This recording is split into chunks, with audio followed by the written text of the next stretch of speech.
In today's video, we are going to look at a case where an individual had recently considered whole life insurance policies for his family. Now he's got a family of four.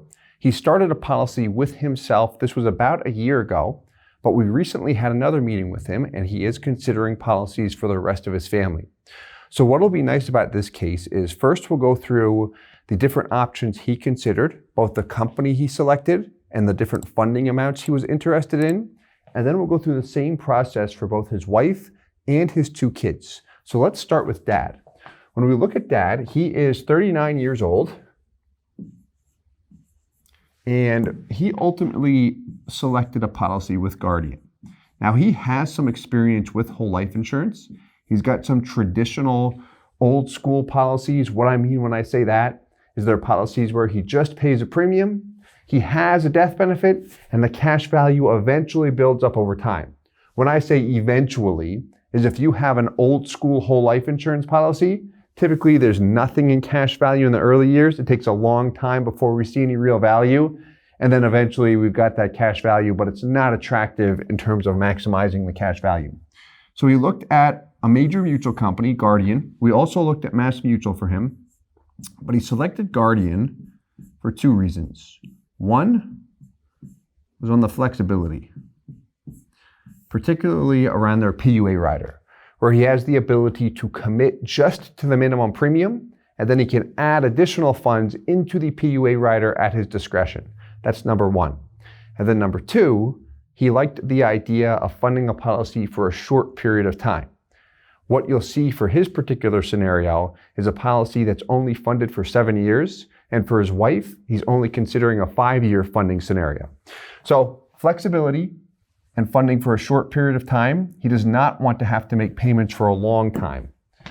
Under annual funding, initially we looked at different options that cash flowed a policy anywhere between $50,000 and $100,000 per year. Now, a lot went into this decision because when speaking with him, he was in a position where he knew he could pay $50,000 per year. He said, that's a number I'm comfortable with. In fact, I know I can max fund the policy every single year. I'm good with that. But I think there's going to be years where I know I can add more than $50K per year. Should I go with the $100K per year option? And here's what I'll add. When we get to this range, $50,000 and really $100,000 per year and up, a big source of buyer's remorse that I've heard a lot of individuals express is they state they wish they would have started with a larger policy. And the main reason why is because when we first start a policy, the first year is the worst year. I have less money in cash value than what I paid into the product. And it gets better and better every year after that. So if I have a policy where I've built in a little bit of space where I can add more money to the product than what I started with in the first year, well now, if my cash flow increases, if my income increases, if I come into additional funds, and I want to add that to a whole life insurance policy, if I have room in an existing policy, meaning I've got the mech space, where I can add more money into the policy, that puts me in a position where now I can continue to feed that existing policy instead of having to start all over with a new one and go through those initial expenses again. So to demonstrate here, what we looked at is a couple options because this can be a difficult decision for many. When I set up a policy, how much space should I have? What's that maximum dollar amount? I don't want to go too high and set it at 100K and never hit 100K. So we looked at a couple options here. We'll call it options A, B, and C. And here's what they looked like. Option A is a policy where he pays in $50K per year, and the maximum he can pay in on any given year is $50K. So the max you can pay in is $50K. We fund right up to the limit year in and year out. It's a max funded policy. It'll look fantastic. Then we've got option B, where we're also paying in $50K, but the max amount is $100,000. So this is a policy that we are not funding to the maximum limit. There's window room to add more funds. Then option C, the same policy as option B, but me paying in 100K, where I've got that same max of 100K. And really the question is this: As I look at the two options, I know I can hit $50,000 per year. I might be able to add more than 50K. So if I go with option B, to attain that $100,000 MEC limit, I have to add more death benefit to the policy. It'll cost me more.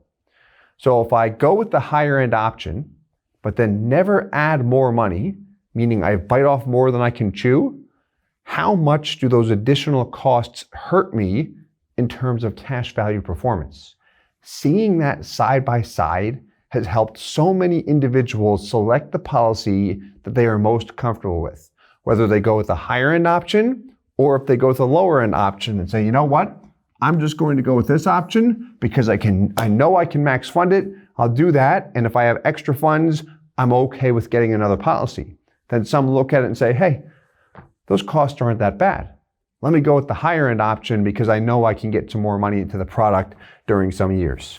So let's take a look at these options side by side. What we've got here is a Guardian policy as follows. So let's get rid of these so we can see everything. Option A, 50K per year with a 50K max.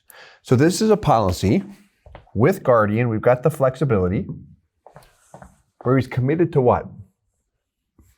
$5,000 per year. And this includes both his base premium and his term insurance rider.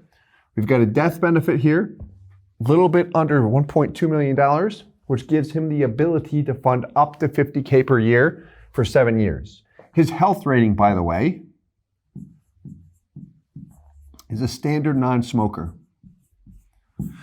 Here we go, 50K per year. Break-even point, just about year 5. He's paid in $250, he's got $249,886. This is based on the present dividend interest rate. And then by year 7, he stops funding altogether, 0 out of pocket. The base premium is gone because we executed a reduced paid up option, which eliminated the premium and also dropped the death benefit. So this policy displays 50K per year max. That's the most we can pay in for 7 years in this example, and funding it right up to the limit. So what I would want to see if I'm him is that option directly compared to this option. So here's a policy where I can pay up to $100,000 per year, but I only pay in $50,000. So for him, the out-of-pocket is identical, 50K per year for 7 years. What do you notice different though in this example? What's your base premium? $10,000. How about to the left? What's your base premium? $5,000. Out of pocket is the same, but the premium is different. What else is different when we look at these examples? What else jumps out at you? First year cash value. There's a difference there. This one's less. Why is it less? What takes the biggest bite out of cash value in a whole life insurance policy? Especially in the first year, that base premium. What else is different? The death benefit, $2.3 million, compared to over here, almost 1.2. Death benefit over here is 2.35 actually. Why are those different? Well, we've got a 100K max here, which means that MEC limit here is 100K. It's actually a little over 100K. It's closer to 110 or so. So here's a policy where I've got the ability to add more funds, but demonstrating what it looks like if I don't add extra money, meaning I bite off more than I can chew. So by year 7, what do you notice? There is a difference there. 370 almost compared to 355. We're going to look at the exact difference. Before we do that, let's include the last option, which is the same policy as the center example. Let's call that option B. 100K MEC limit, 10K base premium, same death benefit, but now paying in 100K per year. Break-even point, year 5 in this particular example. Okay, so this example looks great because we're max funding it year in and year out. This example looks great because we're max funding it year in and year out. The least attractive option is this example. But what I would want to see specifically is if I go with the 100K option and pay up to 100K, that's great, but here's what I want to see. What's the difference in cash value? And death benefit for that matter. Let's look at both. Why don't we do that? This is going to show us how much more or how much less we have in total cash value with the center example compared to the example on the left. So by year 7, there's a $14,000 difference. Exact same product, exact same dividend rate, everything's identical here, except for the funding and the design. By year 20, a $26,000 difference. So it's noticeable. Keep in mind that he's paid in a total of $350 grand here. How about the death benefit? Big term rider initially. So the first 7 years it will be higher. Look at that. Once we pull off the term rider, kind of like pulling off the mask, what happens? Well, the policy to the left has greater value, both cash value and death benefit. And the reason why is because it's a policy that we've added more into PUAs from a ratio standpoint. Like if this is you, what are we looking at? Well, out of pocket is $50K per year in both of them. So it's the same. But the item to identify is the fact that on this guy, our base premium is $5,000, which means you've got more money going into the PUA rider, another $45K. Whereas over here, if you've got a $10K base premium, you've only got $40K per year going into PUAs. Plus a larger base, a larger term rider, higher expenses. That's why we see the drag on cash value and death benefit as time passes. The only way to offset this is if we add more into the policy and go up to that 100K limit. And really what I let him know, and we provided visuals to support the answer to the question, is if you go with the 100K option, where you can go up to $100,000 per year, and you get 100K in 1 year, especially if you get it into the product for 2 years, you'll see that it was worth it. Where the policy will perform, we would have max funded for 2 years, and that puts us in a position where we see an earlier break even, a strong internal rate of return. We don't have to feel like we have to max fund the policy every single year. If we're able to do it for 1, especially 2 years or more, that puts us in a position where it's going to work out nicely in most situations. So that's for Dad, and he's got the flexibility. He ultimately decided on the option with the higher base premium of $10K, and what his true base premium was a little bit less. Real quick, here you go. So we see his base premium is what? $10,000 and change. I'm sorry, $9,000 and change. Then here's the term rider cost. Add the two together, just about 10K. And in this example, that term rider is shrinking and so is the cost. But on the Excel workbook, we had base premium at 10K. I should have put base premium plus term rider and approximate because it's approximately 10K total for the minimum commitment initially. Anyway, let's go back and we'll look at mom next. So for mom's policy, what we've got here is as follows. She's starting at age 40. Dad selected the policy for her and was interested in Guardian. For the same reason, he liked the flexibility, wanted a policy very similar to his. A couple minor tweaks. One, the funding's a little bit less. Funding range, 24 to 50K per year. That's what he's interested in. And then the second thing, instead of funding it for 7 years, interested in a 5-year funding scenario. So what that looks like is as follows. Let's take a look here. A lot of consistencies. On the left, policy with $24,000 per year. There's your minimum at about $2,400 per year. Includes the base and the term insurance rider. $24K a year, breaking even at year 5. Here, $50K MEC limit, a little bit higher than 50 actually. But $5K base premium, instead of a $24,000 base premium, but same out of pocket. I really like seeing this side by side because for the policyholder, like it's the same amount of money. I'm paying in $24,000, but I see the death benefits different, drastically different over here. So one might gravitate toward this. However, when I compare the cash value side by side, I'll see this option stronger and the death benefit stronger long-term as well. Here's what I mean. Cash value, death benefit, cash value, death benefit. There's a difference there. This option, same policy, $5K premium, but the ability to go up to $50K per year. Then we see that break-even point at year 5, and the policy looks great over time. So select a guardian in that particular case for himself and his wife. And then he's got 2 teenagers, a boy and a girl. And for the teens, he selected MassMutual. Or I should say, that's who we're leaning toward right now. And a big reason why is MassMutual's product nicely accommodates a scenario where someone wants a low base premium, a lot of money going into PUAs, and have the ability to pay money into the product for a long period of time. Where they lack is in PUA flexibility, especially compared with Guardian. So in the kid's case, he's not looking at 50, 100,000 or 24,000 per year.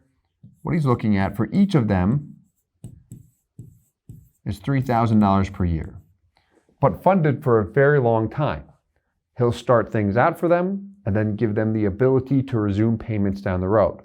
How we design these policies, though, and sometimes we'll do this for kids, is we've got a minimum premium of a little over $600, $600 per year, and a MEC limit of a little over $6,000 per year. So what does this tell you? He's paying in $3,000 per year, but we've got the ability to do what? Go up to $6K per year. So sometimes we will see individuals prefer to set policies like this up for their kids. And first I just showed it as an option, and it was something that was attractive. And why it's attractive is typically when starting policies for minors, we don't plan on accessing the cash value initially, and the kids don't either because they're minors. However, the hope is once they learn what they have, if they're in a policy for 10 or 20 years and they see it performing, and then find out that they could add more money to the policy that's already compounding, you'll see that being an attractive feature sometimes. So that is an option there that they have open in the future. Let's take a look at the policies. On the left, we've got his daughter. On the right, we've got his son. Both policies are very similar. They almost look identical, don't they? They're not, though. First year cash value for the daughter, $2,669. For the son, $2,667, and the death benefits are very close to each other as well. You'll see them start to separate as time passes. But what do you notice here? Break even between years 6 and 7, which is not great, but at the same time, you've got a cash value amount that's very close to your total payments from day one. And this is a high early cash value product, which will give you that. And also it gives you the ability to pay into it up until age 85. So as we look at the two, as time passes, how long are we funding here? I ran it for 50 years, just because that takes both of them right up until the age of 60, give or take a year or two. They can continue to add money into it for a longer period of time, but 50 years, that's long enough for this example. So at that point in time, for the daughter, $150 in, $532 in cash value, $1 million in death benefit. This is definitely going to be different than what we see here, the actual values. Looking at an illustration 50 years down the road, based on the non-guarantees, it's like I wouldn't look at that at all, because actual performance is going to change as the years pass. But looking at this, here we go. compare it with the son, 150 in. We start to see things pull away a little bit. Daughter's policy is a little bit stronger. Main reason why, because from a design standpoint, these two are very, very similar. Females live a bit longer than males, so the internal charges are a little bit less. As a result, I see a little bit stronger cash value. That's the reason why. Most people look at it and say, okay, over 50 years, like that's a minimal difference. We're okay with it. In any event, I hope that you enjoyed this video. I hope you got some value out of it. If you did, please hit the like button, subscribe for more. If you have any questions at all, please leave them below in the comment section or reach out. And as always, I hope this helps. Thanks so much. Hey guys, Steve Parisi here. If you enjoyed the content you just saw, please subscribe, like, and hit the notification bell for future videos. If you'd like more information or to see some custom policies for yourself, feel free to call or email our offices at the contact information below.